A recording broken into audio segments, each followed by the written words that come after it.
Last episode we finished the van floor. Now we're going to be focusing on the fan and the solar panels.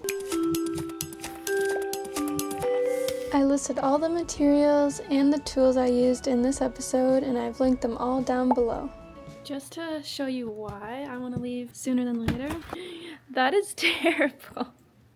Like, I'm really trying to get out of here. So to start the solar panels, I needed to build myself a roof rack. Mercedes Sprinter vans come with pre-drilled holes, so all you need to do is take a heat gun, heat it up, and the glue will melt away. Holes in the uni strut, they don't line up with all the holes that I took out here, so we're gonna have to re-plug them. Yay! I made this diagram to give you a better idea of what exactly I'm doing. Almost every step of the way I'm adding the silicone sealant. It doesn't look pretty, but it wasn't leaking.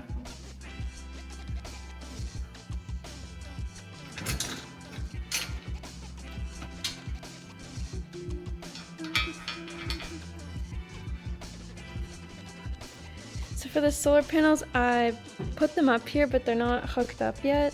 I just kind of did it so I can see where to put the fan. Now I'm grinding off the angle brackets because they were a little too long. Here's a diagram to give you a better idea of what I'm doing. So you can see that there's a spring nut that goes into the uni strut, and that's what I'm bolting into. This process was super tedious and honestly annoying, and I had to move the ladder all the way around to get a loose fit before I fully tightened it down. So we're finally bolting down the solar panels, but because we needed more clearance for the fan, so I had to make a cutout here for the bracket to go on the inside instead of the outside. Move the solar panel over. So I'm gonna put Loctite and nylon screws to really hold it down.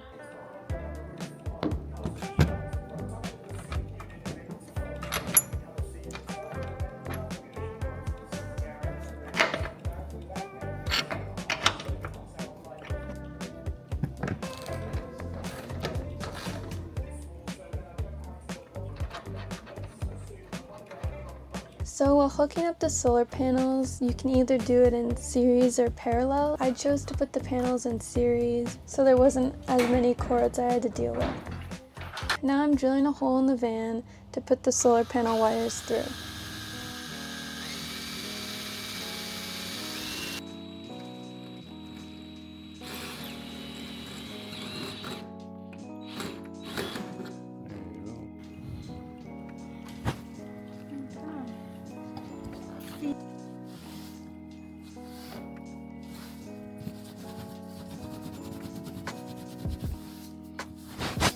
Then I taped around the hole to make sure there wasn't any sharp edges on the wire.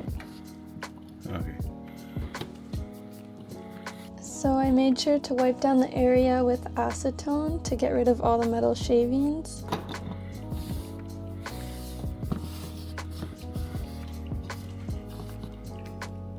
I added more silicone sealant around the wire cover to make sure it didn't leak.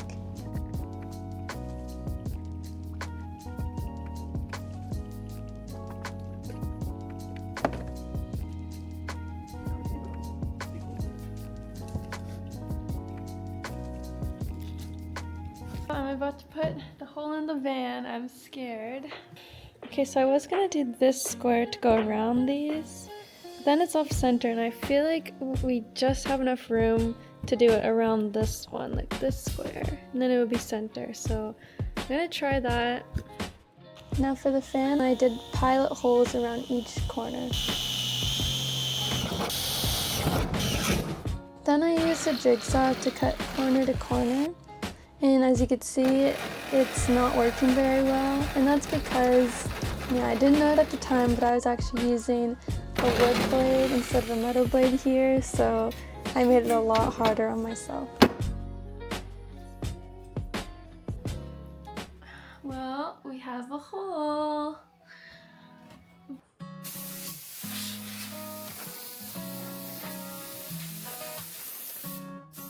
Now I'm spraying the bare edges with rust protectant, which I should have done for that other hole as well.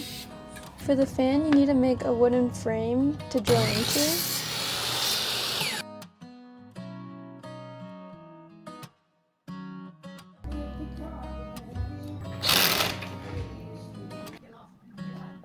So I glued and clamped that to the inside of the van.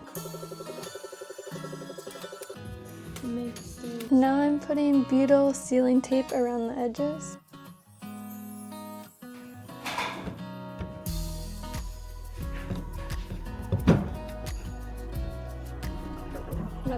Not up here, no. Once you put your wooden frame on the inside of the van, you can now drill the fan into the frame.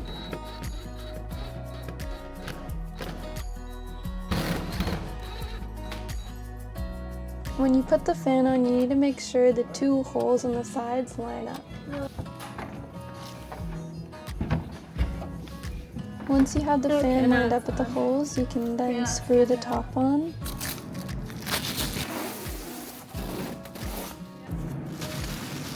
Now to finish off the fan installation, I'm adding a layer of the self-leveling lap sealant around the perimeter. I also added sealant to each screw just in case to make sure there's no leaks. Make sure you stay tuned to the next episode where we focus on the framing and electrical.